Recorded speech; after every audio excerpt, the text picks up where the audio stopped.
के फूल है। ओही फूल बरिया में सब रंग फूलावा हो,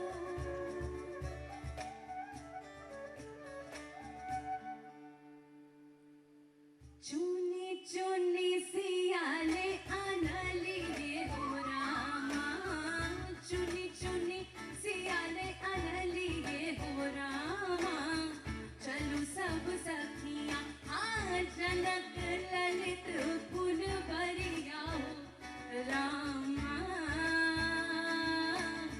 चलू सब सखियां आज जनक ललित फूल बरिया हो रामा, चलू सब सखियां जनक ललित फूल बरिया हो रामा, चलू सब सखियां।